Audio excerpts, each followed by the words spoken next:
So today our topic is timers. So what is a timer? Timers are used for generating delay. Okay. Generally we are seeing the panels in industry. In that we are having hardware timers.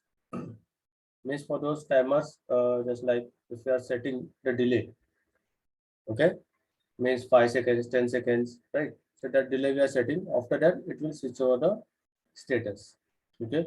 So in that also the hardware timers also we are having NONC contacts. Okay. But here in PLC for programming, we are using software timers. Okay, that means we are reducing extra wiring, extra hardware wiring of hardware timers. Okay, so if I need some like 100 timers in controlling your process, instead of that, wherever important means logic is there for timers, means like sometimes you have to control manually if your PLC is not executing any output like that. Okay, you have to control that manually. In that case, you need a timer. So in such location, okay, means process, we are connecting hardware timers. And in PLC, mostly we are using software timers. Okay, so we are reducing some 80-90 timers requirements. Okay, 80 to 90% we are reducing that requirement. So today we are going to see the software timers. So here you can see we're having a timer folder here. Okay, in this timer folder, you can see we are having different types of timers: S pulse, extend, ext. That is here. If you see at the bottom, assign parameters to and start extended pulse. Okay, like that we are having different types of timers. 5 different types of timers here. Generally in PLCs, on delay and off delay timers are available. Okay, for generating delay. So we see these timers one by one, how these timers can be used. Okay, or you can do the addressing here. So here you can see we are having a timer block. I just maximize this. Now here you can see S pulse timer. For this S pulse timer, at the top of this block, we have to give a timer number. So these timer numbers are starting from T0, T1, T2, T3 like that. Okay, we're going to give the address here. Okay. Now to start the timer, we need an input. For that, we give S input here. Contact I 0.0.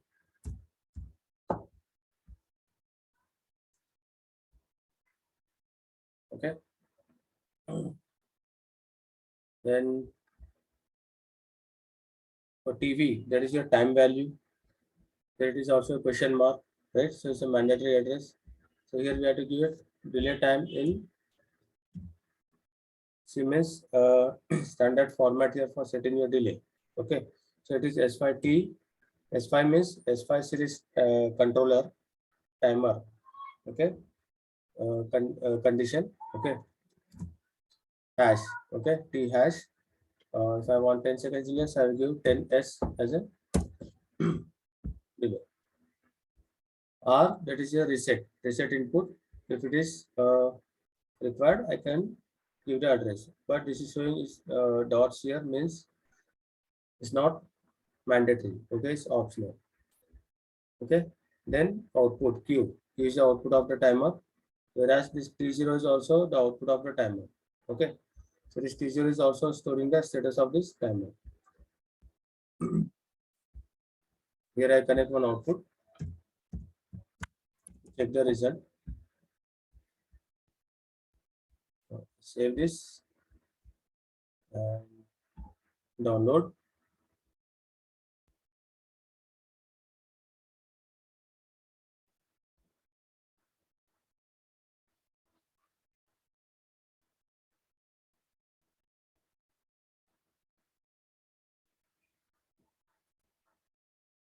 Let's see how this timer works. Okay.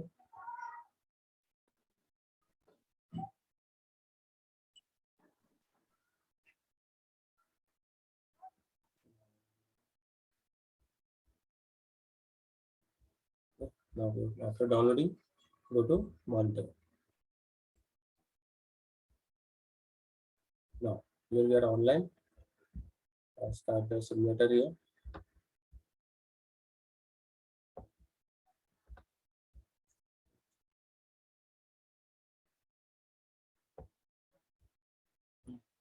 Now, so when I give I0.0 start input, what is happening? This timer has started. Okay. The output is on. Now it is off. Okay. So have you observed what happened here? Okay. Let's see once again. I make it off and I give the input again. So when I give the input, timer is on and its output is also on. Here you can see it is showing you the remaining time. Remaining time means if I set the 10 seconds delay, 1 second is gone, means 9 seconds is remaining. Another second is gone, 8 seconds is remaining, right? So it is showing you the remaining time. So what happened here? When the input is given, output is on. After 10 seconds delay, the output is going off. Even though your input is still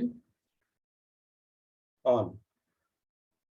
Okay, your input is still on, but your output is off after delay. Okay, let's see that example again. Just observe here what is happening when I do the input. The output is on. That is showing you the remaining time. 3, 2, 1 in reverse. 0. The output is off. Still your input is on. Okay. For some conditions like when you start the process, okay, initially some motor should start or some output should start for a few seconds, right? 5 seconds, 10 seconds, 15 seconds, then they should go off. Okay. Just like clearing the conveyors. Okay. If I'm having 2-3 conveyors, so the last conveyor should clear initially. Otherwise, if any object is left on that last conveyor, what happens?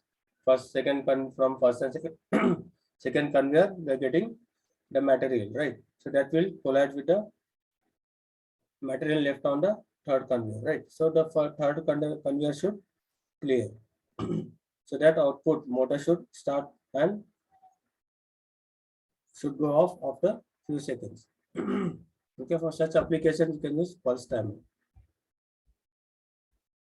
So second case, so when I give the input, if I remove this input before this delay,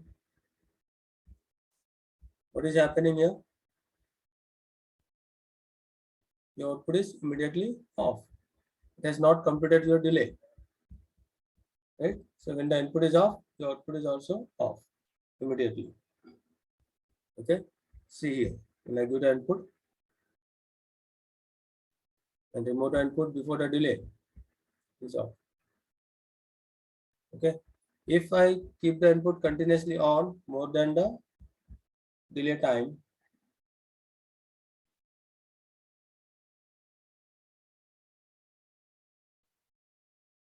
right? So your output is going off after 10 seconds, complete 10 seconds, even though your input is remaining on. This is how this timer works. Okay, so you have to understand the instructions here, right? Functioning of the timer means I am setting 10 seconds delay. If your input is on more than 10 seconds, what is happening? And if your input is off before the 10 seconds, what is happening with the timer? Okay, what is happening with the timer output? Okay, that you have to understand first. Okay, now similarly, you see the next timer. We're having PEXT, that is called pulse extended timer. This is also a pulse timer, 0.1. Here I just copy this.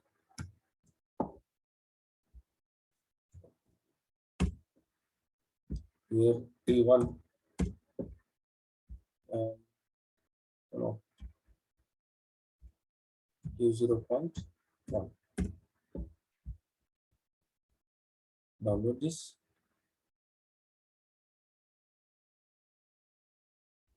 Second time.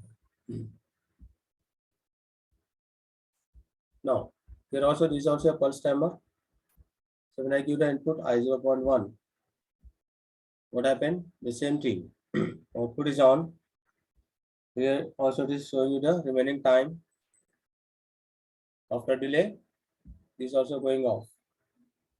Here also still your input is on more than 10 seconds, right? In this case, when I give the input and remove the input before the delay is done, see, input is off. Still it is continuing, means it is extending.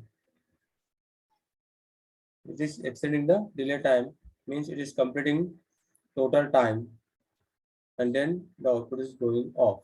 That is your pulse extended timer. Okay, understood the difference between pulse timer and pulse extended timer. Okay. Now, next, ODT, that is called on delay timer. On delay means making the output on after delay.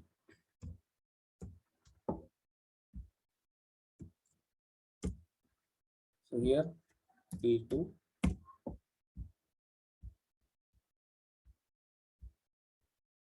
Q0. Download.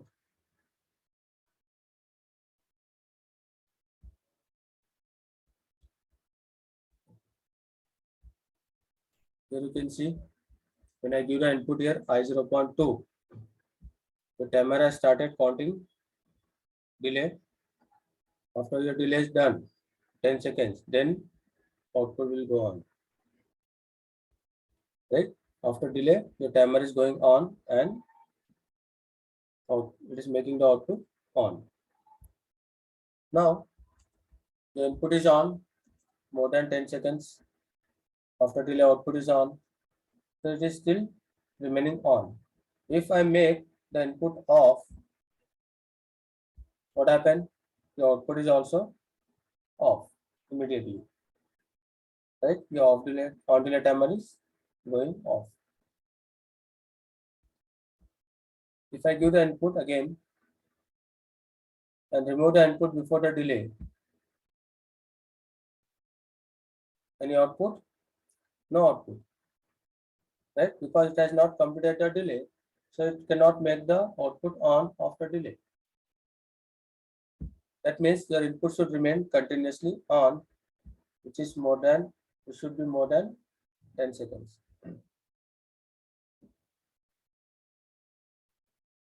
Okay. So I make the input off, timer is off, and its output is also off. That is on delay timer. Next, ODTS, that is on delay timer stored. Stored means retentive. Retentive means what? Which stores the last status. This timer will store the last status of the output. Okay, like Q3.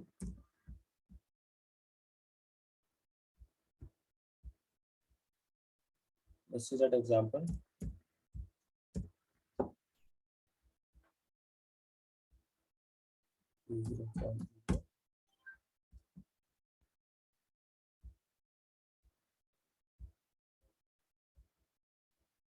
So this is also on delay timer.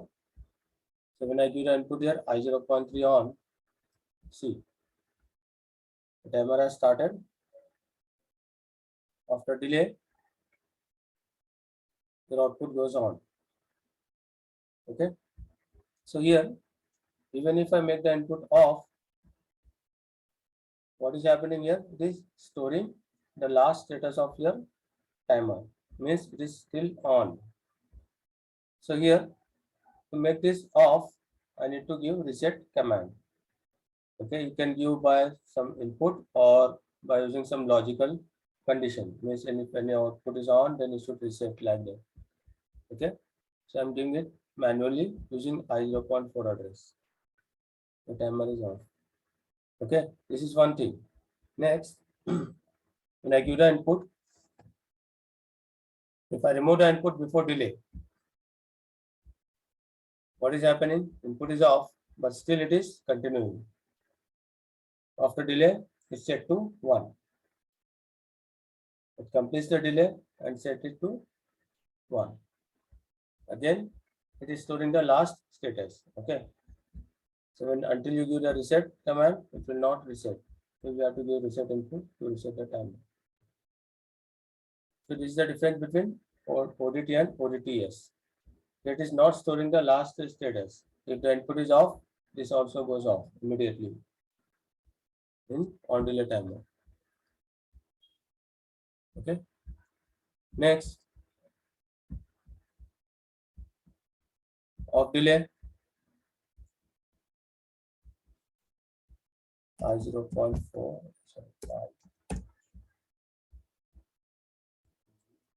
Off delay means what? Making the output off after delay.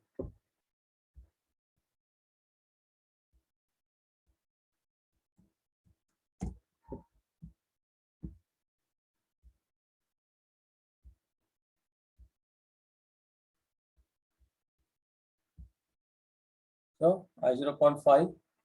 So when I give this I0.5 on, here you can see your output is on immediately. But is your timer running? No, it is not running. Right? It is still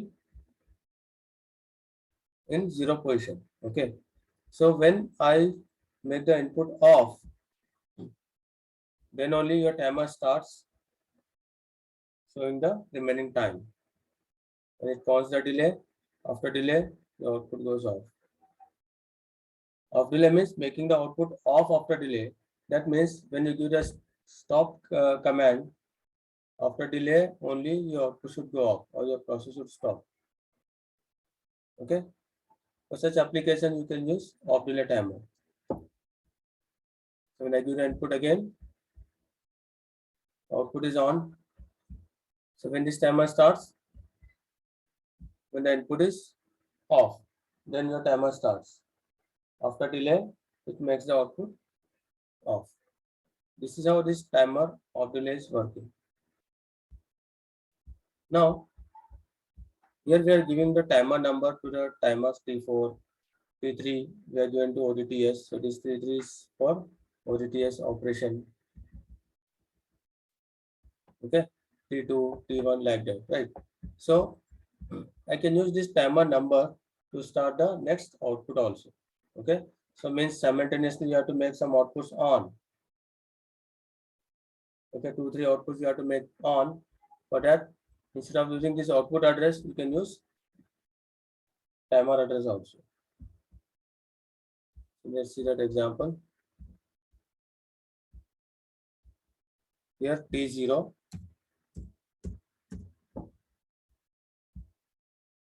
Q0.5.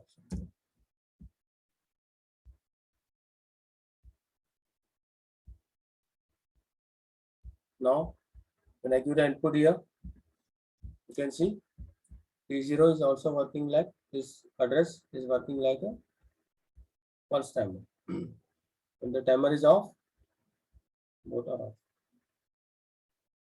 If I am giving T0 to pulse extended timer, T0 will work as a pulse extended timer. Okay, you can use that address, timer address as a input for another output.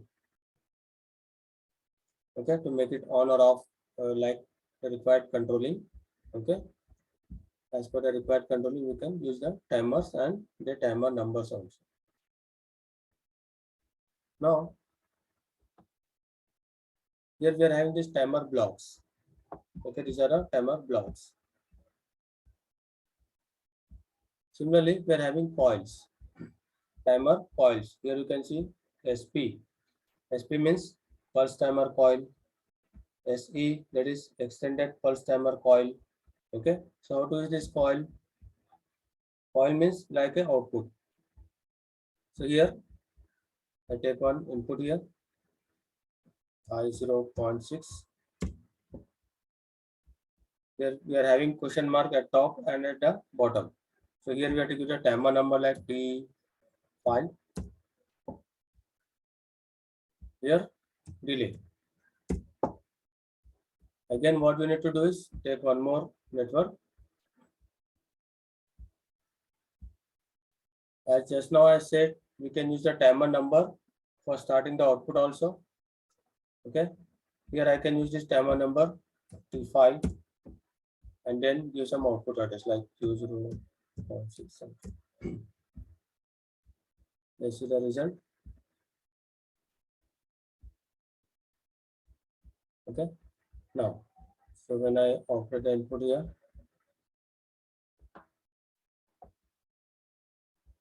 it's at 0.6. Here you can see timer has started. After delay, this is a pulse timer. After delay, your output goes off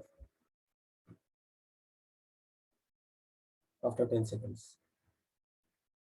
Okay, understood here? So this is how we can use these coils, or mostly we are using is blocks.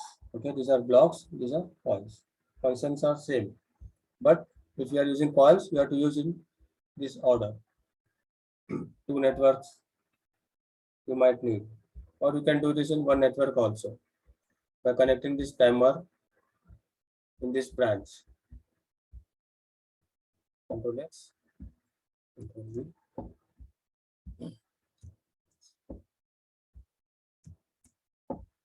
This also you can use.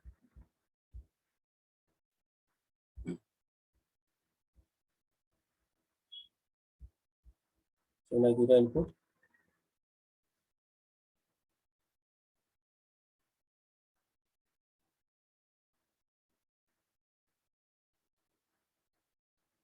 okay, see, timer is off, so output is also off. So these are the timers, okay, we are using in PLC, okay, in Siemens PLC.